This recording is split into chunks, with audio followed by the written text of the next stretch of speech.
Good morning. I'm glad you guys could join us this morning. We're here to talk to you about a new return to work process called job function matching.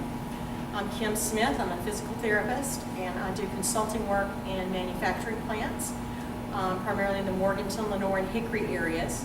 And as most of you know, I do consulting here at Cypress. I do injury prevention, do classes, do early intervention, and then most recently I started helping more with return to work process. And that's what we're going to be talking to you about today. I'm Jennifer Nichols, and I'm the Human Resources Manager here at Cypress Technologies in Morganton, North Carolina. As you may or may not know, we are a machining facility, relatively heavy manufacturing, and we supply the heavy truck industry. As a result, we have a lot of material handling, a lot of heavy parts. Our associates stand all day. We have approximately 300 associates, and we are a 3-shift operation.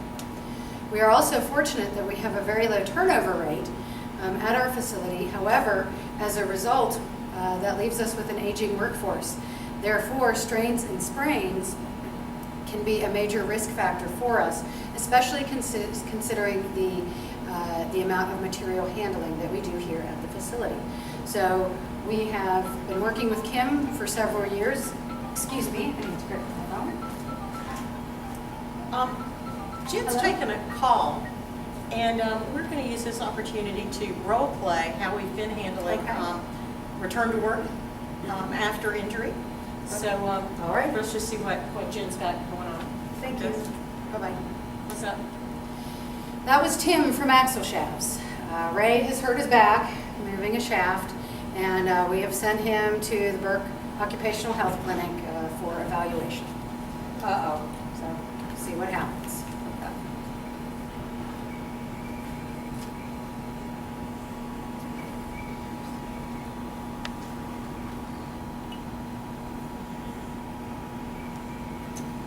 So, Ray, looks like you strained your back pretty bad.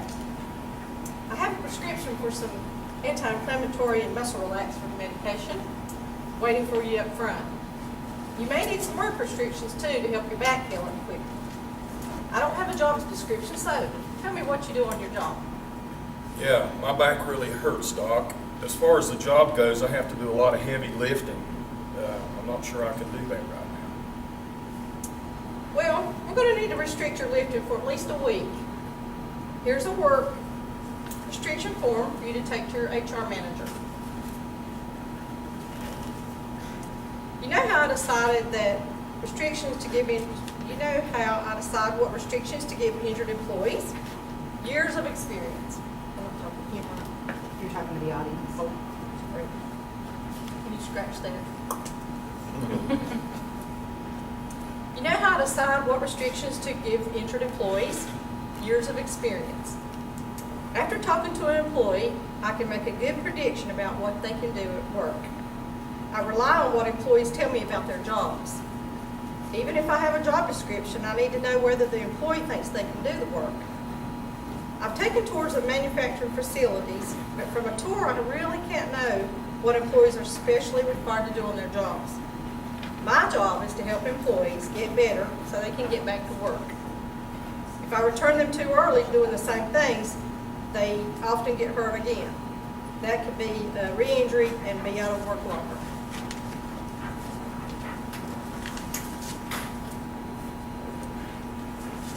Hey, Ray, what you got? Here's my restrictions. Thank you.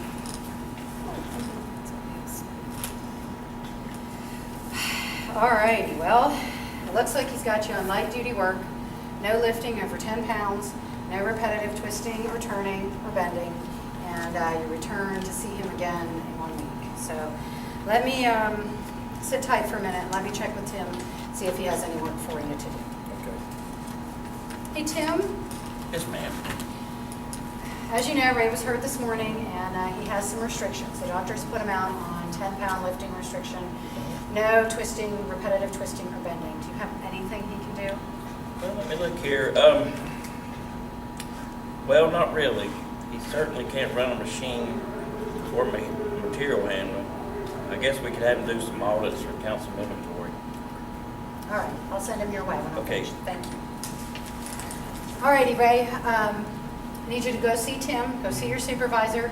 As you know, we try really hard to get everybody back to at least doing light duty work to accommodate those restrictions. However, you're not going to be able to do your job, so we're going to have you do count some inventory, maybe do some audits, some 5S audits. And I know that's going to be pretty boring, but at least it'll keep you busy for a little while. And then when you're finished with that, come see me and I might have some filing for you to do. We'll try to keep you going for the rest of the week anyways, till your next appointment when we see if your restrictions have changed. Appreciate that. We've always been successful in returning our employees to light duty work and accommodating those restrictions. However, in the past, those accommodations were generally makeshift work, as you call it. It was non-productive work. Therefore, in order to meet our customer demands, we would still need to replace that individual on his or her job. Usually, we would have to cover that with overtime work till the employee was able to return. Time is flying, Jen.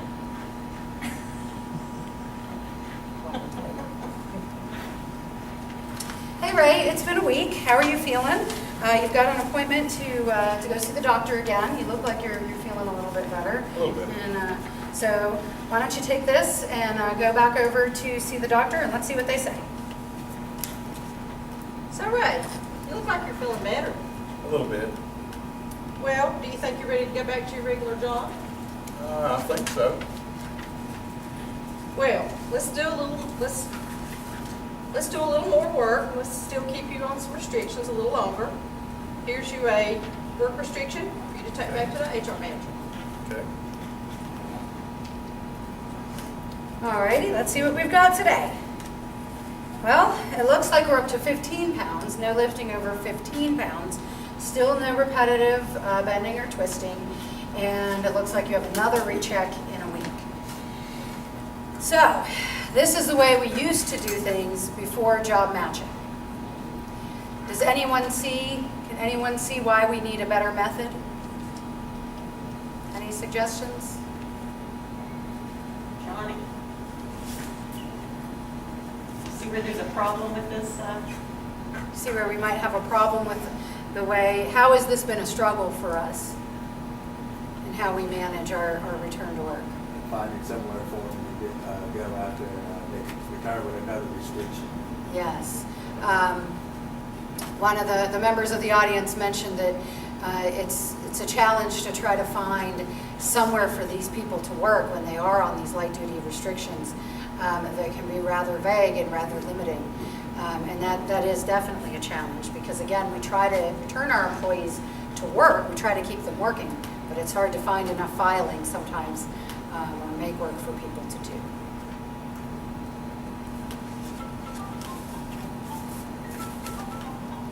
Jen? Okay. Excuse me. Hello?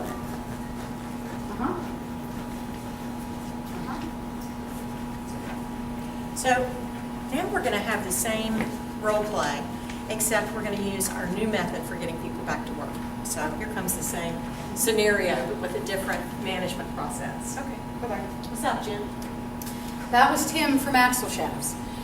Seems as though Ray hurt his back on the job, and we've just sent him over to the occupational health clinic for evaluation. Let's see what happens.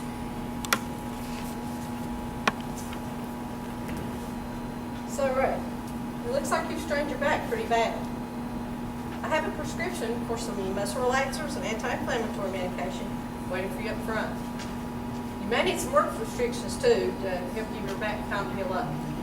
Yeah, Doc, my back really hurts. As far as the job goes, I have to do a lot of heavy lifting. I'm not sure I can do that right now. Well, I don't have a job description in front of me, but I know the plant has one. I'm going to restrict your work duties until you can meet with the physical therapist at the plant.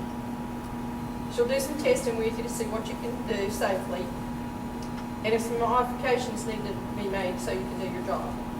I think you know the lady that you're going to see. She's really nice. Here's a work form for you to take to your HR manager. Thank you. I wasn't too sure about this job function match testing thing when they started it. It really seemed to be working though. The physical therapist does the testing and is coordinating work accommodations with the supervisor. It's made things a lot easier on my end. After the testing's done, the report is sent to me to review and I'll sign it if I agree. Back from the The doctor. doctor. All right. Let's see what we've got here. Okay. Well, Ray, you're in luck. Kim Smith is here today. So what I will do is let you go back out and finish up some of that filing you were doing for me. And in the meantime, I'll call Kim and see if she has some time to do some testing with you. So if you'd like, go back to your job and I'll page you as soon as she's ready to meet with you. Okay. Excellent. Thank you. You guys can go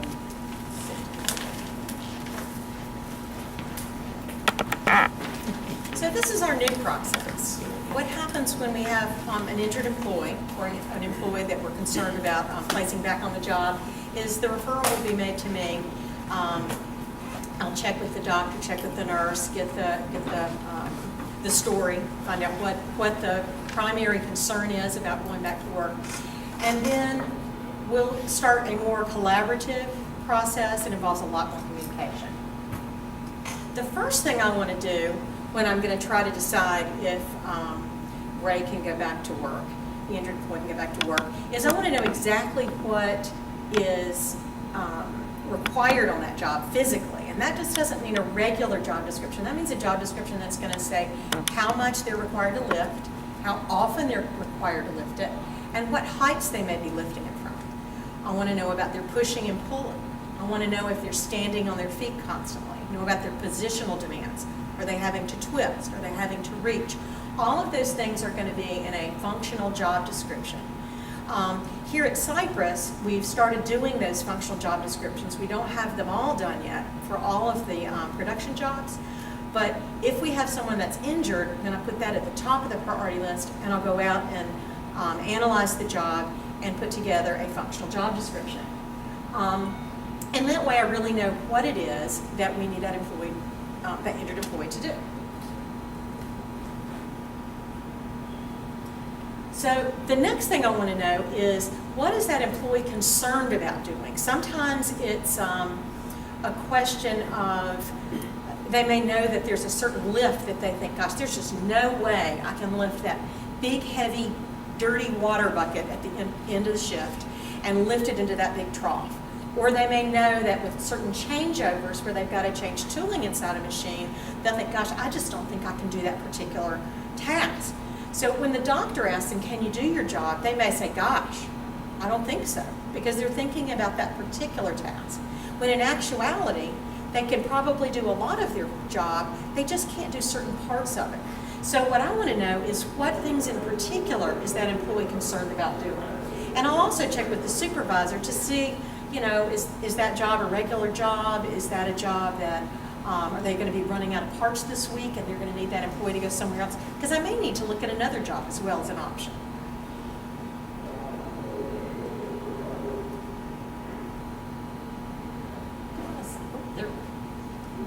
So the next thing I want to do is I'm going to take the functional job requirements of that job, and I devise a test that's going to specifically test the injured employee's ability to do those particular tasks. So for instance, if lifting's a problem, then I'm going to have them doing some lifting. And it's not just that I'm throwing some weight in a box and having them do it. I try to mimic the weight that they have to do on the job, but I also mimic the heights and the reaches, the push and pulls, everything that they've got to do. Those are the things that I want to test. Now, as I do this, if I had someone like our injured employee we were talking about earlier with an acute back strain, if they have to lift 50 pounds on their job, I'm not going to throw 50 pounds in a box. I'm going to, first of all, make sure that they can squat to the floor and come back up. I'm going to gradually increase that. And the things that I'm looking for is I'm looking at muscle recruitment. I'm looking to see, are they using all of their muscles, so they're working really, really hard, or is it really easy for them? I'm looking at their movement pattern to see if it's safe. So that's how I go about the functional test. Now, before I do this functional test, I've already done, I forgot to mention it, but I have already done a physical exam. So I know if there are any particular physical concerns that I might have, some range of motion limitations, some strength limitations. So I sort of know what I'm going to have to be careful with. But while I'm doing this test, I'm looking for what this employee can safely do. I'm listening to their complaints, but my primary focus is on what is it that they're safe doing and that's not going to aggravate their symptoms. Because the last thing I want to do is to make their problem worse when I'm testing. When I finish that process, then I'll know if there are particular components of that job that that employee can't do. So for instance, in our previous scenario, we were talking about lifting the bucket of water, of dirty water after they mop the floor. That may be something that they can't do. They may not be able to change tooling during a changeover. And again, that's not the primary job. Out of all the things a person does on a job, those may not be the primary job functions for that job. The main thing is that they're machining parts. You know, in this plant, we're making axles, we're making components for trucks. So if they can do most of the machining, but they just need help with a few things, then that may be where a job modification could make it possible for that particular employee to go back to work. So what I'm looking for is, are there job modifications needed? And if so, what in particular, and I'm talking very specifically, what specific kind of modifications do we need? Is it that they only need help lifting a certain part number?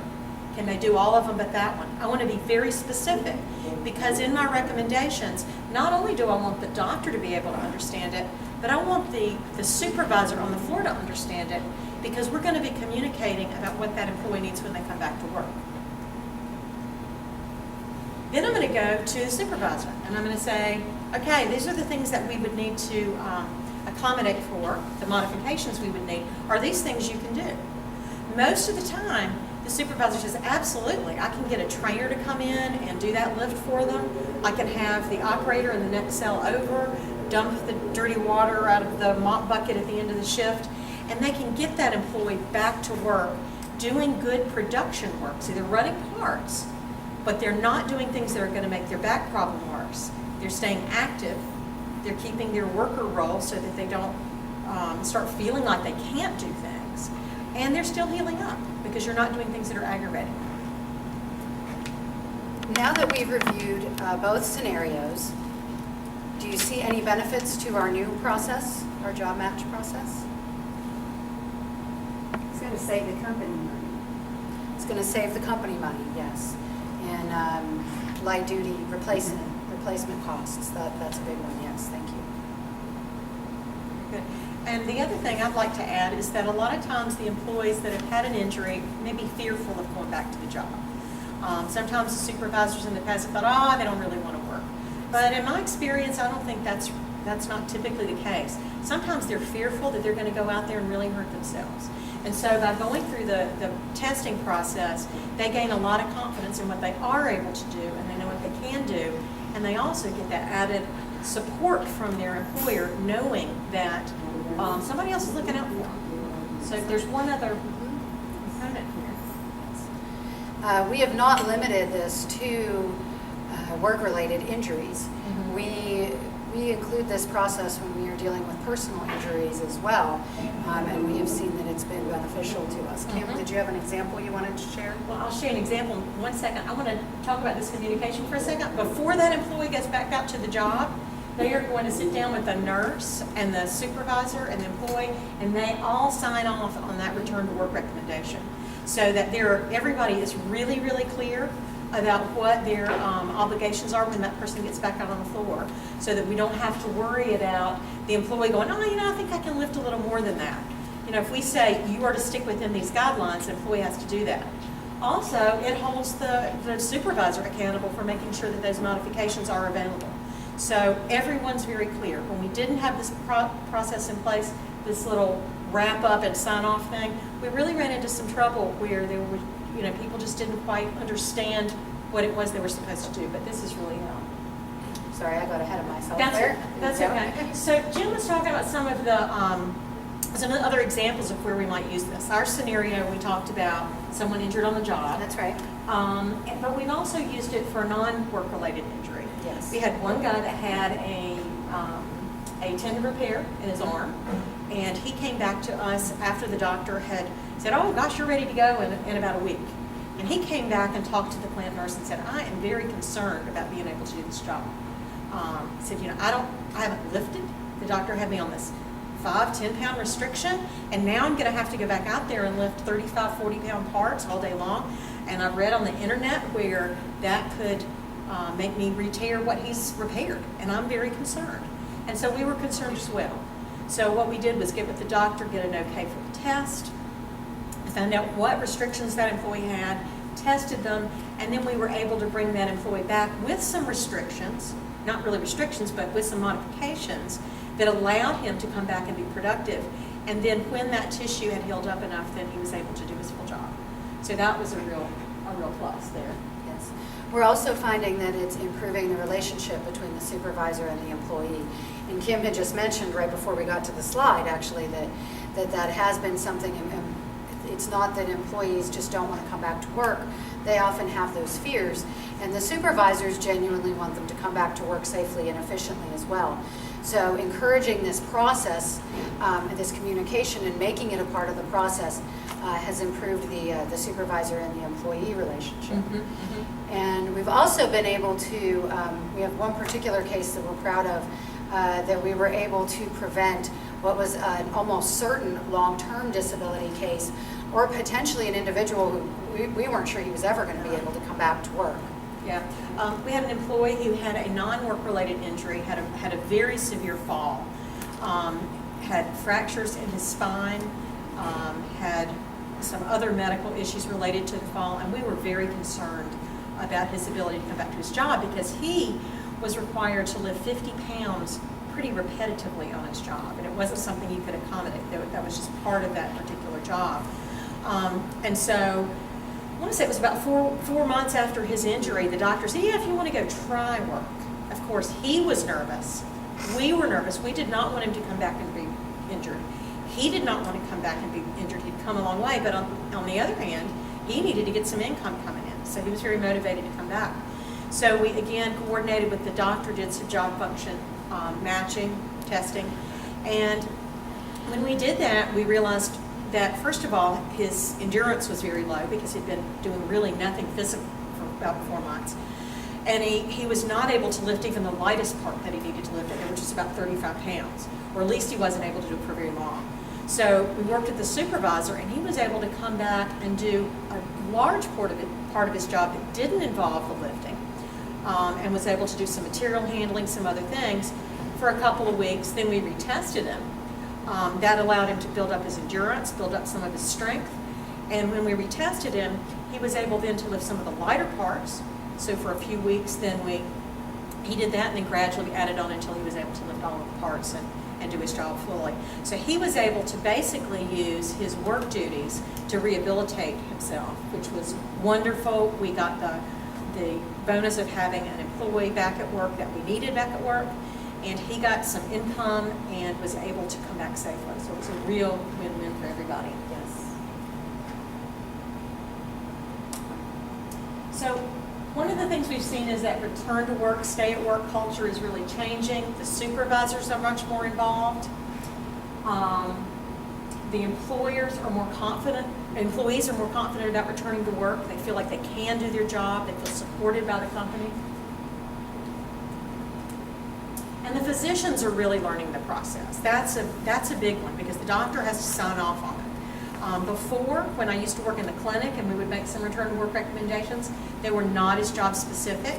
They would say something like, Bob can lift up 30 pounds, but it wasn't related specifically to that job. And when Bob would go in to see the doctor, he'd go, I don't know if I can do my job. I don't know if I can do it. Now, because that employee is part of the process, and because the supervisor is part of the process, and we really get things very job specific, the employee feels confident going back. And so when the employee goes back to see the doctor, he goes, they're making some accommodations. I know I can do it if they do these things. So it's a real positive thing, and it makes the physicians trust the company to get people back safely and to work with them. Last but not least, we'll talk about cost savings. In order to evaluate this one, sorry, that's okay. We reviewed our last 7 years of strains and sprains. And on average, your typical, if you will, strain or sprain resulted in approximately 75 days, light duty days. Now, as I mentioned, we've always been successful in bringing our associates back to light duty work. However, that was generally unproductive work. And so therefore, we would need to replace that individual on his or her job, and we usually manage that with overtime. So if we look at a $15 an hour employee working overtime at time and a half, that's approximately $22.50 an hour. Over the 75 days would be, give or take, $13,500 per strain or sprain, just in the replacement cost for that individual. Next slide. Now, using the job match, as Kim had mentioned, because we develop very specific job descriptions and very specific modifications that may be necessary, and since we work closely with the medical community as well, we are able to reduce that sometimes next to nothing. So very often now we are able to return the associate to his or her regular job with perhaps some minor support from the supervisor or a coworker, and therefore this nearly eliminates that replacement cost. So per strain or sprain, it could save us, again, a good $13,500. Not to mention, of course, the employee being back to work and that support that they're getting from the company as well as the medical community. Now remember that these results don't happen overnight. This is a long-term commitment. It takes a lot of patience. It takes a tremendous amount of communication. Going forward, again, this is a process for us, and we still see ourselves as being in the beginning of this process.